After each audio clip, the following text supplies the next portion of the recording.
tu as beaucoup parlé forcément du nouveau profil des entraîneurs, voire même des directeurs sportifs. Et tu as fait une petite allusion à ta période à Chelsea avec le grand José Mourinho. Et est-ce que pour toi, c'est une surprise qu'il n'y arrive plus depuis peut-être une petite dizaine d'années? Au vu justement de tout ce que tu viens de parler, de l'évolution du foot et de tout ce dont on parle depuis le début de Génération After. Très difficile à répondre parce que je connais pas encore une fois vraiment en profondeur les tenants et les aboutissants qui font que ça marche pas très fort à Benfica en ce moment.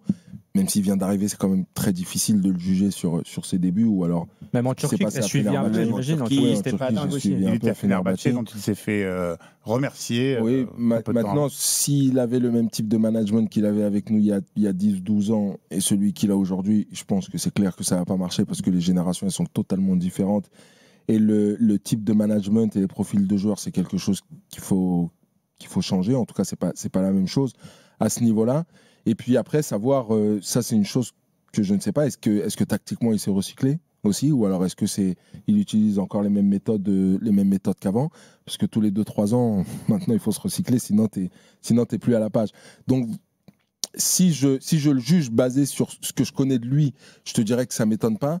Maintenant, je ne sais pas ce qu'il met en place à l'heure d'aujourd'hui. Très difficile pour moi de. Mais qu'est-ce qui marchait à l'époque qui ne marche pas aujourd'hui, par exemple? À l'époque, on a eu une réunion, par exemple, après un match contre Manchester City, où il nous met dans la salle de réunion et il nous balance 10 minutes de vidéo, sans son, pas un bruit, et tous les duels défensifs perdus, ou même offensifs, tous les duels perdus. Bam, bam, bam, coup de coude ici, tac, bah, bah, bah.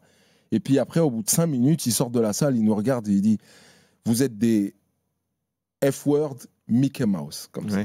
Tu vois. Et il se barre. Et puis, mais il est tellement fort dans sa psychologie, c'est pour ça aussi que ça marchait. On va sur le terrain juste après l'entraînement, et puis là, on commence à faire un 11 contre 11, et il met pas d'arbitre. donc ça veut dire, il savait ce qu'il recherchait, le mec. Et puis, ça a été la guerre sur le terrain. Mais au moins, il y a eu du sang, il y a eu des coups, tout ce qu'il voulait. Tout ce qu'il voulait. Mais il le faisait aussi parce qu'il avait des personnalités dans le vestiaire qui, à un moment donné, si tu me piques, je vais te répondre, mon gars. Tu vois. C'est le management, c'est pas tu viens, tu commences à m'insulter, je vais te montrer que t'as pas à m'insulter. Et tu penses que ça aujourd'hui c'est plus possible, ce genre de management? Ça devient compliqué, ça devient très compliqué. Tu peux plus parler aux joueurs comme José Mourinho parlait à son vestiaire. C'est des générations qui sont totalement différentes. Je pense que le style de management doit être différent. Et on doit faire avec, sinon on meurt. Mais c'est intéressant parce que la République des joueurs, on en parle beaucoup dans Génération After.